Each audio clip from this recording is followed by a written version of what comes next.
All right, yeah. So NBA 2K rolled out a new My Team app for My Team players to play the game on the go. I made a video about this a couple days ago when it was released. I was personally skeptical of this app because I was thinking it's just another way for 2K to make it easier to generate microtransactions from players. But I had no idea that this app was going to delete a bunch of players' 2K accounts, losing hundreds, if not thousands of dollars for individual players. And for some players, this whole experience was a complete disaster. We about to get into all the details. Y'all be sure to drop a like and drop a sub if you can. You guys can help us get one step closer to 100K subscribers, a huge goal for us here on the channel. As you guys know, I don't like to waste your time, so let's jump right into this. I want to reference this first tweet from Kerr. He says, crazy thing is 2K is going to do jack-ish to try and restore deleted accounts. Kerr goes on to say accounts worth hundreds of dollars gone in the blink of an eye. No F-up has ever been of this degree. He says zero compensation, zero accountability, joke of a company. If any of you guys watching have had this issue happen to you for downloading and playing that new My Team app, please sound off in the comment section below and let us know what happened. What was the end result? I already know a lot of you guys watching the video are already shaking your head like, damn, 2K. This also happened to Lethal 2K, and he says, I'm talking to people it happened to already. They got compensated, hoping to get mine soon, because it also happened to Lethal. But it seems like 2K is indeed rectifying this issue for players, and they are compensating them for their loss. I would like to reference this post sent out by the good homie AllCity Big Hex. So he says, so 2K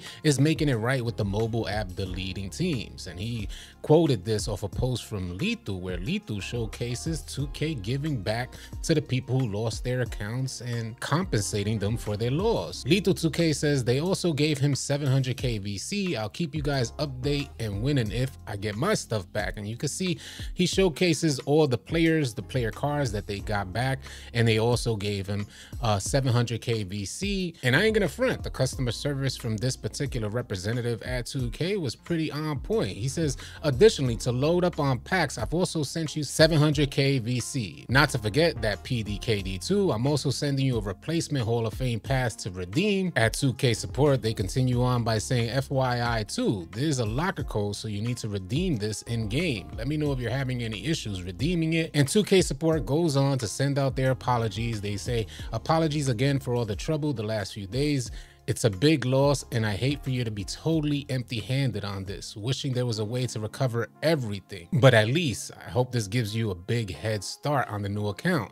If you're not seeing anything, try restarting your PS5. Obviously, this guy had to create a whole new account, and that's a lot of time lost on the account that he previously had. Let me ask you guys, how would you feel if you woke up, loaded up 2K, and found out that your account was completely deleted? All that time and energy wasted on developing your players just gone. I personally understand that these things, it's possible for them to happen, but as a 2K player, it just seems to come with the territory, and it's almost like a lot of 2K players are prone to have this happen to them. That's neither here nor there, because 2K did indeed do their best to rectify the issue, solving this issue for a lot of players. In my opinion, I feel like there should be way over compensation. I think 2K should overcompensate players just for having to go through this in the first place, because nothing could take back that initial feeling when you first see that your account is deleted. What do you guys think about that? Y'all sound off in the comment section below. In this next segment, I want to talk about teammate grades regressing while you're playing the game. Like while you're on the game, you'll see your teammate grade fluctuate. When you're not even doing anything on the court,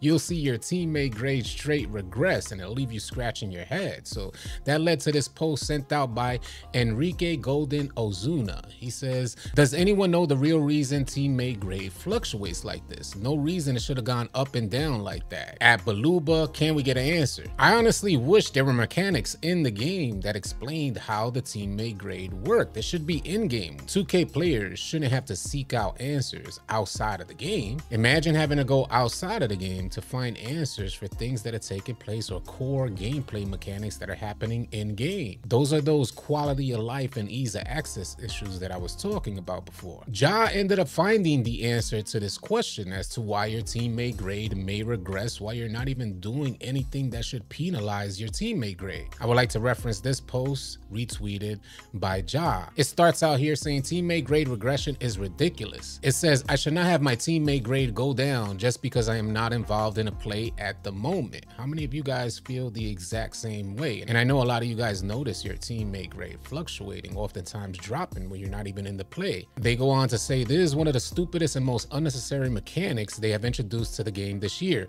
How am I receiving a teammate grade hit when I am doing nothing positive or negative? It's really frustrating when there are several quests tied to getting a good teammate grade, but my meter goes down just because I'm not guarding the ball handler. Oftentimes for a lot of you guys going into the rec center because you cannot set what type of defense you want to play. If you guys go into Pro-Am, you get the option to set it to a zone type defense, but if you go playing rec, you don't have that option. I wish they did extend that option over into the rec center, but currently it's not available for 2K players. So oftentimes you guys will get penalized for not guarding your man because 2K fails to realize that you guys are actually playing a zone. Well, Mike Wang ended up responding and clearing up why a lot of you guys have your teammate grade regressing while you're playing the game. Mike says the reason the grade regresses is because it's evaluating your statistical performance on a per minute basis.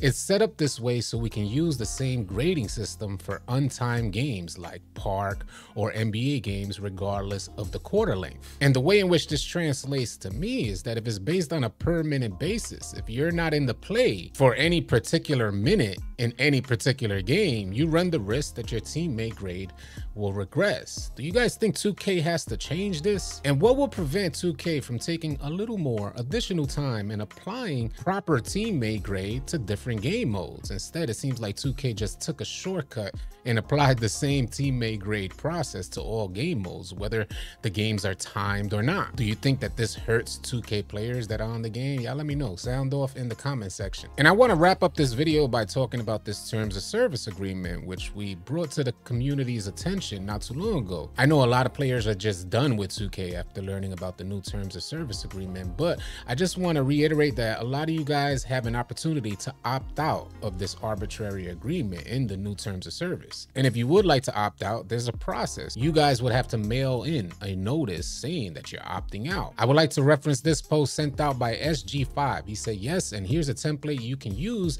if you want to opt out of the new NBA 2K TOS arbitration agreement. This is not to be taken or represented as legal advice, but this is a letter I will be sending. And he pretty much provides you guys with a basic template to send in your notice in case you guys want to opt out of this arbitration agreement. Salute to the homie SG5 for making this happen for the 2K community. That's just a huge W. Half the work is done for you guys. You guys have the address to opt out. You also have a template to opt out.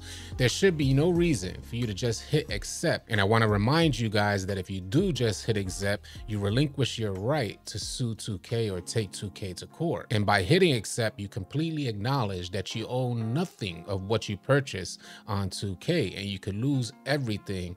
2K is no longer liable. If you guys would like a copy of this template to opt out, then go to SG5's X page and you guys could get this template to help you start the process. Hopefully you guys find this stuff helpful. We will be going live a little later on today to talk some more about this stuff. Y'all be sure to tune in. Y'all be sure to keep it locked. If you guys are tired of running with randoms and you're looking for players to run with on NBA 2K, come on out and join our Discord. We'd love to have you. The link for Discord will be in the description below. I want to thank you guys so much for tuning in, and y'all be sure to keep it locked right here at AllCity Live TV, because we got a bunch more NBA 2K24 news, information, and updates coming your way. Drop a like and drop a sub on your way out. I'll catch you guys on the next video or live stream. Easy, y'all.